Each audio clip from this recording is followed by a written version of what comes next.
What's up guys, NepentheZ here and welcome back to another episode of The Road to Glory. EA have re-released the great UCL upgrade packs. They have been such an important part of this series so far. They've also released the UCL UEFA marquee matchups, guys. What we're going to be doing today is we're going to be just turning in the marquee matchups. I've done it already. So we needed 2 Roma or Real Madrid players, 6 La Liga or Serie A players, 1 Champions League rare player, 80 rated, 85 chemistry. We got some untradables in here, some tradables. Diego Lopez, Morales tradable, Bartra tradable, Sidney tradable, Inui tradable, Chadley untradable, just in there for making up the numbers. Tradable, and tradable Valverde, and then tradable Mariani. So I've actually only got 1 untradable in that whole set, but we get a rare gold pack for that, so a 25k pack, very nice. Indeed. And then for Porto versus Schalke, I've got a much better set of untradables in here, I believe. Kraft, Jankst, you do okay, I do okay, you do okay too. Nastasic untradable, Ostrozolek, how the hell do you say that? Rupp, Omar, Tommy, Harrit, of course, we have to get rid of him. And then Marega is another untradable from Porto there, doing bits for the Portos versus Schalke. And for the whole set, we get a Prime Gold Players Pack. Now, today, we are going to do a bit of a club tour. I don't really have all... Can we go back into that? No. I do want to do a lot of the UCL upgrade packs. I like them. I favour them. Before we get into the club tour, though, let's open these 3 bonus packs. A rare mixed players pack, a rare gold pack, and a prime gold players pack. Can we get any luck out of these? Generally speaking, our luck recently has really tailored off. I know we got Inform Sané from Elite 2 rewards last week. We're not expecting the most insane team of the week here this time around. We get a Juventus goalkeeper. That's not bad. He's a duplicate as well. And then Yakuit. We'll sell him too. Yeah, I'm not expecting the most insane team of the week. So, you know, it's going to be another week of probably like limited upgrades or any at all. I'm not going to do the Pato SBC. As good as he might be as an attacker and as much as some of you guys might like him, he's expensive at about 200,000 coins. In fact, now that Black Friday is finished, I wonder if his price has come down a little. Let's have a look. Even if he's at like 150, no, he's still at 180. For me, that just doesn't represent good enough value. If by the time he's very, very close to finishing, if by then he's down at, 130, 120, I will consider it. Outside of that, I'm not interested in that flashback Pato card. Here is our prime gold players pack, guys. We don't get... It's what I mean with my luck, dudes. It's just gone. It has just gone. We don't even get a single board out of those 3 packs. Now, you don't really expect boards out of a couple of the packs, but 3 decent packs, lots of shiny cards, you half expect a little something. But with that being said, let me show you the club. We're going to start with the transfer list. For a change, I actually don't have anything on my transfer list, generally speaking. Inform Pato, Paulinho, and then some trash, really. A little bit of trash. A few Dzeko and a Falcao. A couple of Jedvages there because of, that's all we get out of those Team of the Week packs. And then just a few players. That's it. Normally I'm loaded up on consumables here and stuff. And in terms of the club and in terms of the consumables, let's have a look at what we've got. So in terms of training items, don't really have much here. These 2 here will sell. So, we've got maybe like 10,000 coins between the 2 of those there once I sell those. Might be able to sell some of the other stuff for a few thousand coins as well. So there's maybe like 20,000 coins in consumables here along the way. But 20,000 coins is like an absolute maximum. Let me actually get my spreadsheet up. I want to kind of mark down roughly what we've got if we sell everything. I haven't really been flipping consumables recently. Over the Black Friday promo, I just didn't really get caught into it. So I've still got a lot of left mid to left wings available. I really wanted to invest in position modifiers, and I still might look at the investment opportunities to see if there's some there, because there's no reason to buy them right now. So I have a feeling there might be a little bit of a low. But left mid to left wing, we've got about another 5,000 coins there. Maybe a bit more. No, definitely more. I could sell those for like 700 to 1,000. Yeah, there's maybe like 20,000 coins in the left mid to left wings, left wing to left mids, CDM to centre mids, Send it forward to strikers, right wing backs as well. Yeah, I mean, we've probably got another 30,000 of consumables there. So it's probably about 50,000 in position modifiers. For chem stars, I've got a fair few things. A lot of these I've just picked up naturally. Maestros, Deadeyes, Marksmans, Finishers, Snipers. I've just picked up those from playing the game, opening packs. I don't really sell them. I just have them. I do need to get rid of selling them. We've got 59 anchors. I don't know how much they're selling for. They are cheap. They're down, but they're not even selling at 1,300. Now that is a buy. I'm probably going to invest heavily into anchors right now. In fact, I'm going to go into the market and look. Right now, they're selling at 1,300. They're not selling. So, we've got, on that note, about, to lazy buyers, 100,000 coins in anchors. I know they'll go back up. They are definitely we've got one shadow. I think that's untradeable, though. Yeah, it is. I know the anchors will go back up. I'm going to go and check those in a second. Manager leagues, I don't really have much, just a few. I'll never sell those. They're just for us. And then contracts, we've got a few there. We can get about 10,000 coins from selling on the contract. So we've got 10k there as well. And then the rest of the contracts obviously keep for myself. So all in all, just from consumables, we've got about 180 to 200,000 coins in consumables. And then in terms of players, I don't really have much here. I've got a lot here, but not much. Does that make sense? So I've got a couple of screamers, few informs, ones to watch, the Champions League ones to watch in Tagliafico. We've got about 4 pages, I think, of special cards. Another screamer card, a whole bunch of informs. Some of them are pack pulled, some of them I picked up and bought. We've got another ones to watch there in Mariano. Another page here full of stuff, and then another half page there. So just from discards alone, we've got like 350,000 coins. If I discarded these, obviously a lot of them sell for a lot more than the discard price, specifically the 84s and so on and so forth. Some of the informs won't recover because they've just been packed too many times, like this Matthews card. There is probably pages on pages on pages of this guy.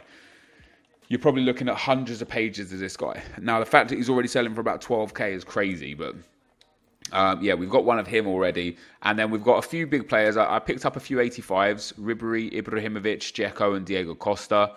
10,000 I picked up for Ribery. I thought they would go up for like SBCs and stuff. They kind of haven't at the moment. They're still around that like 10,000 coin mark. So I'm just gonna hang on to them until I either need to use them because I bought them for a relatively competitive price, or until they go up much more in value. A whole bunch more 85s. Some of these are pack pulled. I think actually Costa might be pack pulled. Yeah, Costa and Dzeko are pack pulled.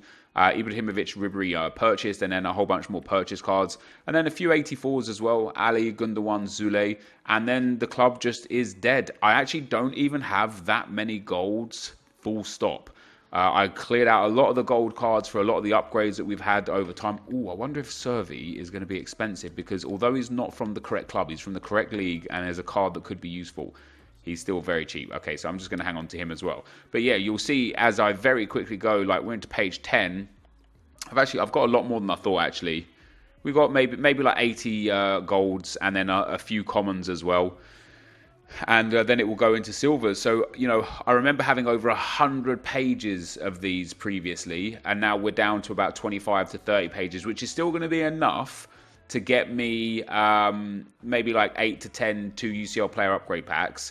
And then whatever we get over the next few days, I might spend 100,000 coins in UCL upgrade player packs. I don't know, because it is very hard for me to upgrade my squad, but I do like these packs. I like what they offer and what they represent. But I missed the boat. I got up really late today because I was up really late last night, and there was an SBC that basically all gold cards shot up to like 5k and stuff. It was crazy, but not for me, sadly, because I missed out on that one. So that's where we're at, dudes. That is the club. In terms of where we are, so I sold one thing there. What did I sold? I wanted to have a look at anchor cards. So I sold that bronze card there. That's not bad at all. Yeah, I want to have a look at what Anchor Chem Stars are selling for right now, because if they're 1,200 or less, I will invest everything into these. I literally mean everything. They are, oh my god, they might even be 1,000 coins. They're 1,000 coins. I'll be able to pick up anchors constantly for 1,000, 1,100 coins. I'm gonna try and invest at least 400 to 500,000 coins in these, because they will, at worst case scenario, go back up to 14 to 1,500 coins, which means I'll make 50%. If I invest 400,000, I'll make 200,000, just like that. If they go back up to what they've sold at before, when they were selling at their high points, I was selling them at 2,800 at some point, 3,200, or more casually at 2,000, 2,200. So if I dumped 400,000 or 500,000 coins into this, I could make 400,000 or 500,000 coins profit as soon as team of the week comes out tomorrow, pretty much. So by the time you're watching this, if Anchor Chem Styles are still down in 11, 12, 1300 coin mark, it might be worth investing in a few of those guys. The other thing I wanted to have a look at was the position modifiers, and to have a look because like squad fitnesses did go low. I bought a few squad fitnesses, but I mean they're they're not selling at 1,000 coins. Are they not selling at 900 coins? I reckon I could pick them up at 900. That's another good one. Probably got a bigger scope for turnover in the anchors right now, just because the squad fitness market is quite competitive. But I also wanted to have a look at the centre forward to cam card, because that was extinct previously. What are we saying for this? It's down in the 44s. The problem with these ones is you have to put a lot of coins in. If we can pick them up at 4,000, like you're gambling 4,000 coins to hope that it goes back up to 5,000 coins. After tax, you're going to make 700 coins a card at the cost price of 400. I'm not really interested in that, but definitely squad fitnesses and anchors, I'm interested in that. In fact, let me show you in the club, because I didn't get through all of the consumables, did I? Healing, I've got a little bit there, a few thousand on healing, and then fitness, I've got 41 that I managed to pick up, and I picked these up on open bid from 150 to 400 coins, so I got those for cheap. I'll be able to sell those on for about 1,500 each, so there's another like 60,000 coins there. So in terms of like sellables, comfortable sellables in my club, I've got about 600,000, and of course we're up at nearly 900,000 coins, so I could get to 1.5 million as and when I wanted. In terms of online, obviously in FUT Champs, we finished in Elite 3 again this week, but 24 wins, so I'm delighted with that. That's another 70,000 coins to come. That'll put us up close to 1.6 million. The Premium Team of the Week pack and the 100k pack will be able to scrape 50 to 100,000 coins out of. That'll put us up to nearly 1.7 million. So when EA drop the next icon set, we're going for a big icon. We are going for it no matter what. And then in FUT Rivals, of course, I'm not playing FUT Rivals right now because it just doesn't make sense. I've played one game of FUT Rivals so far, and as you can see, I've got 480 points for it. So I drew it 2-2. That would be logical there. And last week, 13,500 points was more than enough. 13,300 points would have been enough. So I would only have to play like 2 games as a maximum to get rank 3 from this point onwards. So I'm not even stressing on this one. And we're going to take, obviously, our 4 rare player packs and 2 mega packs untradable. I'm going to go for the untradables as per usual, just to start replenishing the club on a constant basis. We've got a draft available. We're actually going to do a draft tomorrow. Tomorrow's episode is going to be a draft. We got the draft token from the objectives. And in the objectives, I opted out of doing these objectives for the FUT Rivals for the the foot swap players. Next foot swap should be here in 2 days' time or so, hopefully for December. Maybe they'll go hard with it for being FUTmas, who knows. Don't need the flashback. I just don't really care about a lot of this stuff. A lot of this stuff is just, it's less about giving back and it's more about stopping people from earning easy stuff. Like, I feel like since I've been kind of like harping on about how easy it is to generate packs, specifically in Division 2 without even playing FUT Rivals, the weekly objectives since then have been so over-gearing towards FUT Rivals that it kind of forces your hand. The Jonathan Tah one, you needed 10 wins after scoring with Bundesliga players in Rivals, and it just forces people's hands. And on this one, again, it's the same. Score 30 goals in Rivals. Like, that is EA saying, we know this is going to make you play enough to the point where you actually got to earn your rewards rather than just beating the system. I'm not going to fall for it. I'm not going to pander to it. I'm going to beat the system. I'm going to take what is easy. And then in terms of the team, hey, we all know the team. We've got another little sale there as well. I've actually got about 50k on the trade pile as well. So yeah, we're really close to 2 million coins when all's said and done after rewards this coming week. My squad right now is looking like this. Of course, I'm playing Alonso in at centre mid right now, but I'm only playing FUT Champs really on this account at the moment. I was going to play squad battles. I started playing squad battles again. I played one game.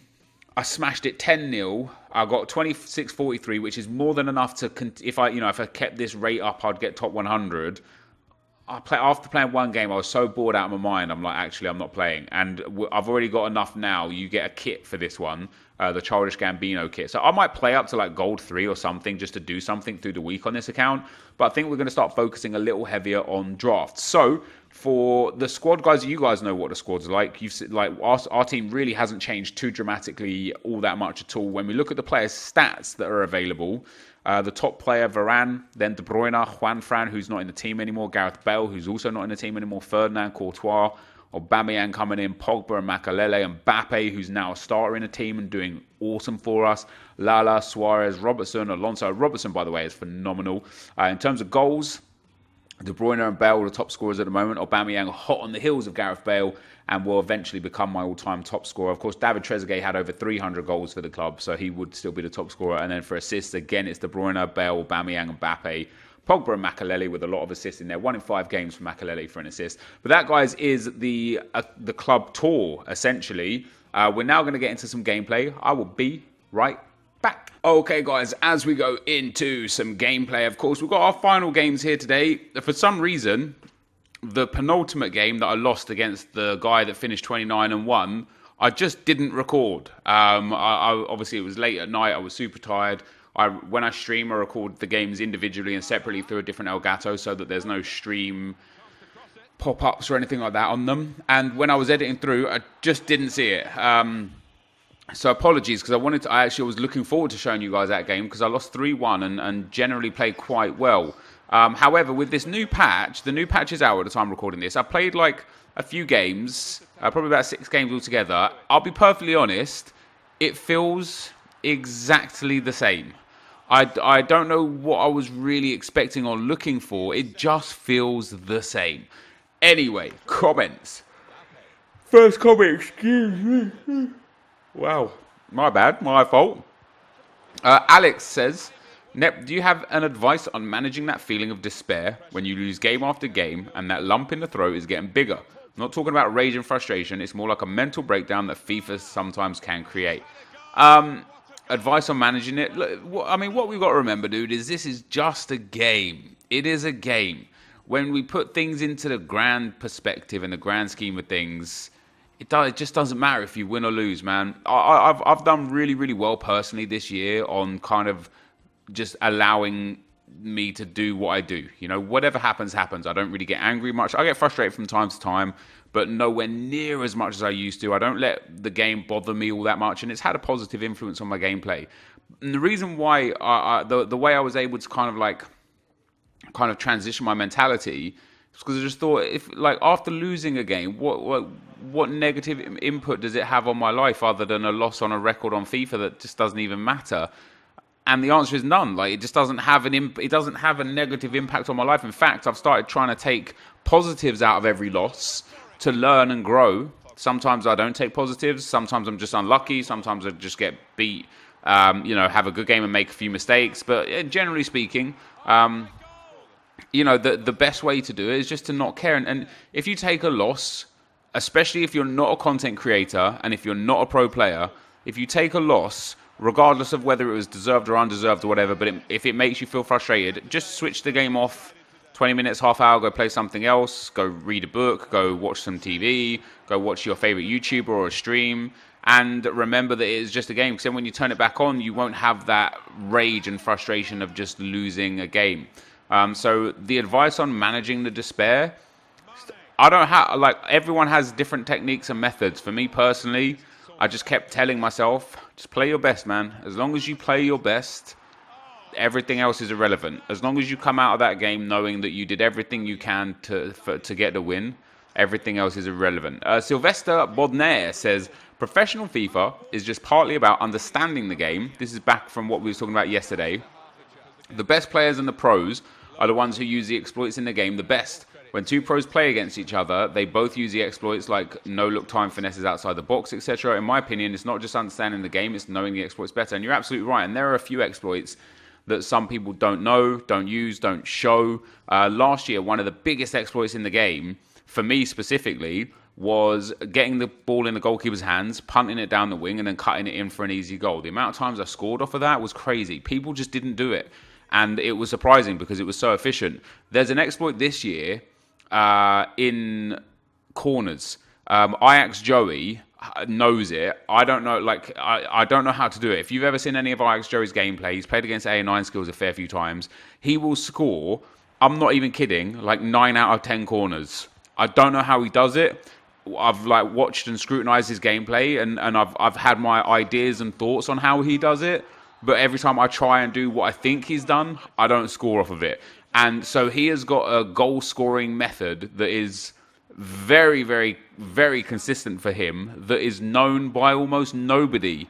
And that is a scary thought. It's also interesting because there are so many, as I say, so many exploits. And you're right, Sylvester, it's about understanding the exploits, knowing the exploits, and then more importantly, like utilizing the exploits at the right time. There's no point doing a La Croqueta, which is a big, like, you know, you could call a La Croqueta an exploit in this game because it is an exploit, because you exploit something in the game whereby the shift in ball and the speed that the player exits out of that shift with the ball gives the attacker an unfair advantage, right? And it allows you to transition into shots and passes way, way easier, right? So I would say the La Croqueta is an exploit. But knowing when to use it is really important. Like I got abused by it by Charlie here. We beat Charlie in yesterday's video 4-0, and this is the second of the 2 games we played against each other in the space of like 3 or 4 games. But he hit me with 2 La Croquetas there. But there's no point doing a La Croqueta in the middle of the park when no one's around you, because you're not going to generate any space or get anything from that. So yeah, it's about knowing the game, knowing the exploits, and then utilizing the exploits to the best of your advantage at the correct time. Jack says, you should do all the League SBCs and save all the packs for Team of the Year, like Nick28T. Keep up the great work. Love the series. The League SBC packs are just really bad. There's a few alright League SBC packs, some Premium Gold player packs, a couple of Prime Gold players packs, some rare Electrum player packs, but generally speaking, they're pretty poor. So what I'm going to do is I'm going to ignore Team of the Year for the League SBCs and wait until Team of the Season and go through them then. And I know that's like, you know, really long-term planning, but I'm hoping this year that EA do something a little different for Team of the Year. I know the Team of the Year nominee cards are in the database, so I'm really hoping that we get something that's going to allow me to have an opportunity of packing a Team of the Year player. If not, we'll see then about how many coins I've got, where we are with this series, and how to proceed, you know, because if we're struggling to improve the squad by the new year, like we've had the same team give or take for like 300 to 400 games now. If we're still struggling in the new year to improve this squad or build on this squad, it might be time to go into a regular Road to Glory just so we can play with some different players, you know. So yeah, I'm going to hold off on those ones. James says, loving the series, Nep. Your gameplay in the last week and a bit has come on leaps and bounds. The variety of goals you're scoring has become a lot more diverse, no longer finessing everything. Really enjoying to watch, and the results are there to see. Thank you very much, James. I appreciate that. What's really interesting is since the patch has come out, I've been struggling to score. What's really, really interesting, for those of you that watch the stream, yesterday on stream, I built like a big team, like a 15 million coin team. I have Hullet, Vieira, Ronaldo, Eusebio, Socrates, multiple others, right? You know, Ferdinand, Varane, Inform Lala, Inform Sandro, Courtois. Like, I've got an incredible team, and I've never struggled so hard in my life. I'm in Division 4 on Xbox. I'm playing with the same tactics and player instructions and such as what I do on PlayStation, where I'm in Division 2, nearly in Division 1. And I just struggled. And I don't know what the difference is. I wanted to play in Weekend League this weekend on the main account and be like, hey, this is what I can do with a big team. I'm playing worse FIFA. Maybe it's the controller difference. Maybe it's the console difference. Some people say the game plays different on console to console. My controller does have a little issue with the X button, the A button as it's called. It doesn't register every time, but that's not the reason why I've been playing bad. I've actually just been playing bad, and yeah, I don't know why, and I don't know how to change it. But I'm glad that I'm playing good enough here. One other thing that really frustrates me a little bit as well is the level that I'm at in Foot Champs and Foot Rivals, you know, 24, 25 wins for 3 consecutive weeks, just generally doing great. Foot Rivals up there with the best of them. I get very frustrated that I can't translate that into draft success. You know, I've got a good draft record. I've won about 50% of my drafts.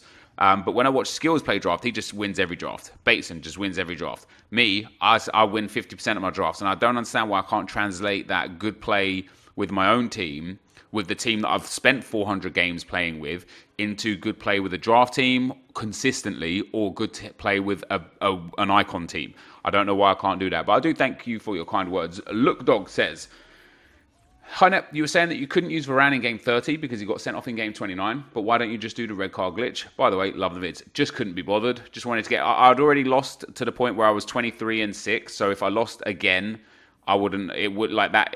Whether I won or lost the 30th game, it was only about picking up the 400 rivals points. It wasn't about whether I won or lost. So I couldn't be bothered to do the glitch, and so I just put Guilavogui in centre-back and Farman in goal. Bailey says, how many Footless SBCs do you want to do, or does it depend on the players? If they are cheap, will you do it for fun squads? Keep up the grind. Yeah, I mean, it genuinely all depends. I hope that they release a lot of cool players that will get into my team. I hope that they're not extortionate prices. I think, now I've got to be prepared for icons more than anything. But if there's a good SBC card in there, one way or another, that I just love, I'll go for them regardless. Like any Arsenal players, I'll probably go for. Any left mids, left wings, left-sided, like left backs or anything like that, I'll probably go for, because that's a real problem position for me at the moment. But yeah, generally speaking, we're just going to wait and see how they do them and so on and so forth. And then that, guys, is the last comment, and that is the end. So you can see there, guys, I end up 24-6, playing some great FIFA. Really happy with what I'm doing now, guys. Thank you guys so much for watching the video. If you enjoyed it, be sure to leave a like, rating, comment, and subscribe to my channel if you haven't already. But for now, guys, I'm out. Peace.